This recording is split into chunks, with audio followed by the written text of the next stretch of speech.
Bro, আপনি কি জানেন মাত্র 200 টাকায় অথেন্টিক ইতালিয়ান পিৎজা পাওয়া যায়? ইয়েস, এটা কোনো ফেক না, এটা আসলেই পাওয়া যায়। এটা শোনার পর আমি ডেমরাতে চলে গেছিলাম এই পিৎজাগুলো ট্রাই করার জন্য, বাট যাওয়ার পর আমার সাথে যা হলো একদমই আনএক্সপেক্টেড ছিল। আর সেটা হচ্ছে মাত্র 200 টাকায় ওদের এখানে অথেন্টিক ইতালিয়ান পিৎজা। এখন আপনার মাথায় আসতে পারে এখানে বসার স্পেস কেমন। স্পেস আহামরি বড় না, বাট ওদের এখানে সিটিং অ্যারেঞ্জমেন্ট খুব সুন্দর করে সাজানো গুছানো। তারপর আমি ওদের এখান থেকে অর্ডার দিয়ে দিই beef pepperoni pizza, chicken pizza এবং মিমোসা ওভারলোডেড পিৎজা। তার সাথে নিয়েছিলাম squid fry, fish and chips এবং ড্রিঙ্কস এর মধ্যে নিয়েছিলাম স্ট্রবেরি শেক, ওরিও শেক এবং বোবার মধ্যে নিয়েছিলাম চকো বার্স্ট এবং বোবা ক্রিম। বাই দ্য ওয়ে, ওদের এখানে স্টার্টিং পিৎজা প্রাইস হচ্ছে 200 টাকা। দ্যাটস ওয়াই আমি শুরুতে বলছিলাম 200 টাকা। এনিওয়ে, আমি অর্ডার দেওয়ার কিছুক্ষণ পরপরই আমার ফুডগুলো চলে আসে। আমি প্রথমেই ট্রাই করবো ফ্রাইজ আইটেম গুলো। ওদের এখানে ফ্রেঞ্চ ফ্রাইটা খুব ভালোভাবে ফ্রেশলি কুক করা হয়েছে। তারপর ট্রাই করি স্কুইড ফ্রাই, এন্ড স্কুইড ফ্রাইটা খুবই ক্রিস্পি ছিল, এন্ড বিশেষ করে ওদের হোয়াইট সস দিয়ে খেতে খুবই মজার ছিল। তারপর ট্রাই করি বারবিকিউ স্পাইসি উইংস, এন্ড উইংসটা খুবই স্পাইসি ছিল, যার কারণে এটা খেতে আমার কাছে বেশ মজা লাগছে। এন্ড এটা খাওয়ার পর আপনার মাস্ট ওদের এখানের শেকগুলো ট্রাই করা লাগবে।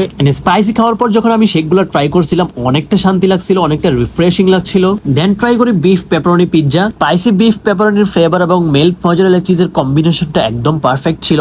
বিশেষ করে ওদের এই মায়োনিজ দিয়ে ডিপ করে খেলে টেস্ট আরো দ্বিগুণ হয়ে যায়। দেন ট্রাই করি চিকেন পিৎজা, এবং চিকেন পিৎজাতে ভরপুর ক্যাপসিকাম, চিকেন এবং চিকেন বল দেওয়া থাকে। এন্ড এই পিৎজার ক্রাস্ট অন্যান্য জায়গার থেকে একদমই থিন, কারণ এটা হচ্ছে ইতালিয়ান। পিৎজার টেস্ট একদমই ডিফারেন্ট অন্যান্য জায়গা থেকে, এবং এটা কিন্তু অনেক মজা লাগে। এন্ড দেন ট্রাই করি মিমোসা ওভারলোডেড পিৎজা। এটাতে ভরপুর টপিংস দেওয়া। এটার মধ্যে mozzarella cheese, chicken, pepperoni, sausage, mushroom, black olive, capsicum, red chilli, মানে কি নেই এটার মধ্যে, একদম ভরপুর ভাবে দেওয়া আছে। এটা বাইট দেওয়ার পর সবগুলো টপিংস যখন একটার পর একটা মুখে লাগতেছিল এবং বাইট দিতেছিলাম, একদমই অন্যরকম একটা ডিফারেন্ট টেস্ট পাচ্ছিলাম। আর ভাই, ওদের এই হোয়াইট সসটা একদমই গেম চেঞ্জার। আপনি যখন এটা দিয়ে খাবেন টেস্ট একদম 3 গুণ হয়ে যাবে। সো যারা কিনা একটু ডিফারেন্ট টাইপের পিৎজা ট্রাই করতে চান তাদের জন্য এই পিৎজাগুলো একদম must try item, highly recommended থাকবে সবার জন্য। বাই দ্য ওয়ে, মিমোসা পিৎজার লোকেশন হচ্ছে ডেমরা, কোনাপাড়া। আপনাদের সুবিধার্থে এক্সাক্ট লোকেশনটা আমি কমেন্ট সেকশনে দিয়ে দিচ্ছি। So that's all for today. Thanks for watching. Tata, take care, আল্লাহ হাফেজ।